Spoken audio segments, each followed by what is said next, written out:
Hello everyone, welcome to my channel. हम होंगे कामयाब। तो अभी भी नहा के आई हूँ। चाय वाय पी ली है। चाय वाय तो सुबह 7 बजे के अंदर ही पी लेती हूँ। तो जैसा कि कल रफ़ी साहब की पुण्यतिथि थी, और जैसा कि मैंने कहा था कि वो अपने गीतों के जरिए अमर हो गए हैं। तो रफ़ी साहब के बारे में अभी हाल में ही एक बात पता चली है कि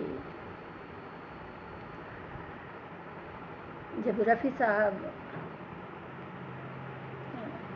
बम्बई, मतलब पहले तो बम्बई ही नाम था, तो मुंबई आए थे अपना करियर बनाने सिंगिंग में। तो वो उनका शुरुआती दौर ही था जहाँ पे रफ़ी साहब रहते थे। तो उस समय की बात है जब उनके भाई भी उनसे मिलने आए थे रफ़ी साहब के। तो वो अक्सर सुना करते थे कि थोड़ी दूर की बिल्डिंग से रफ़ी साहब के गाने की आवाज़ आती रहती है, गाने बजते रहते हैं। तो कुछ दिन बाद हाँ, तो जहाँ गाने बजते रहते थे तो वो सुनते रहते थे रफ़ी साहब के भाई कि हाँ भाई, कोई प्रशंसक होगा।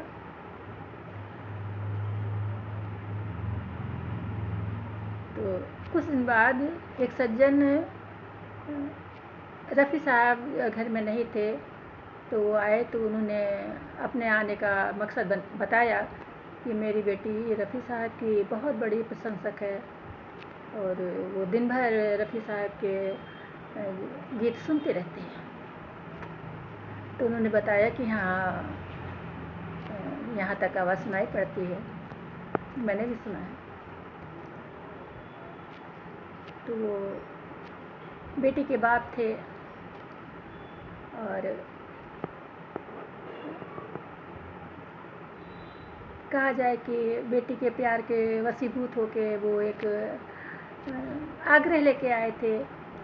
वो आग्रह था कि रफ़ी साहब उनकी बेटी से निकाह कर लें। तो रफ़ी साहब के भाई ने कहा कि हाँ, मैं पूछ कर बताऊँगा।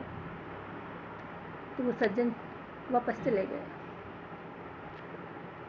फिर जब रफ़ी साहब घर आए तो उनके बड़े भाई साहब ने पूछा ऐसी सी बात। तो रफ़ी साहब ने कहा कि मैं अपना करियर बनाने आया हूँ और इतनी जल्दी मैं इस बात के लिए नहीं सोच सकता। तो दोबारा जब वो सज्जन फिर आए, क्योंकि बताया था उनके भाई, रफ़ी साहब के भाई ने, कि मैं पूछ के आपसे बताऊंगा। तो उन्होंने बताया कि हाँ, वो भाई अभी करियर बनाना है और वो रफ़ी साहब कह रहे हैं कि अभी मैं इस बारे में नहीं सोच सकता। तो सज्जन मायूस होकर चले गए और कुछ दिन बाद वो जो गाने की आवाज़ आती थी वो बंद हो गई और बाद में पता चला कि वो लड़की बीमार है और बेहोशी की हालत में पहुंच गई है। तो रफ़ी साहब ने भी ये सुना, लेकिन उन्होंने सोचा कि ये क्षणिक मतलब है, और ये बात, और कुछ दिन बाद सब कुछ अपने आप सही हो जाएगा। लेकिन वो लड़की फिर पूर्ण बेहोशी की हालत में चली गई और कई दिन बेहोश रही। उसके बाद जब उसे होश आया, उसने आंखें खोली तो कहा कि मुझे रफ़ी साहब के सॉन्ग सुनने हैं। तो रफ़ी साहब के सॉन्ग लगाए गए और 3-4 सुनने के बाद उस लड़की ने अपनी आंखें हमेशा के लिए बंद कर दी। तो हमेशा के लिए उस लड़की की आंखें बंद हो गईं। तो कहा जाए कि प्रेम में ही उस लड़की ने अपनी जान दे दी। तो इस जगह मैं ये कहूँगी कि प्रेम किसी से होना, जैसे किसी की व्यक्तिगत सुंदरता या उस व्यक्ति में कोई गुण हैं, उनसे आदमी प्रभावित हो गया, प्रेम करने लगा, तो ठीक है।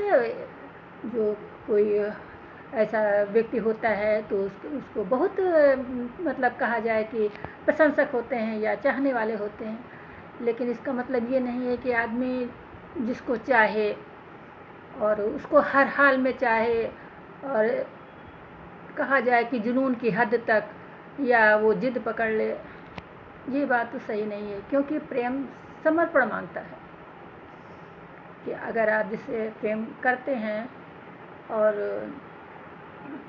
आप सोचिए विचारिए कि हाँ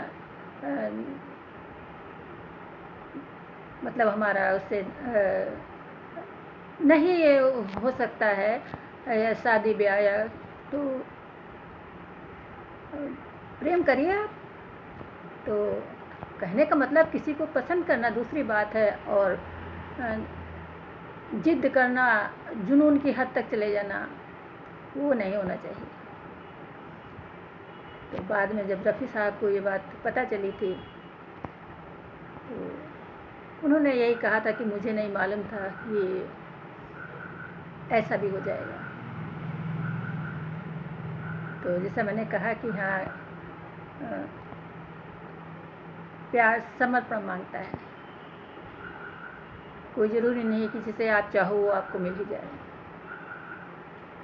जैसे रफ़ी साहब के लाखों करोड़ों प्रशंसक हैं और मैं भी उनकी बहुत बड़ी प्रशंसक हूँ। तो रफ़ी साहब का एक सॉन्ग की 2 लाइनें।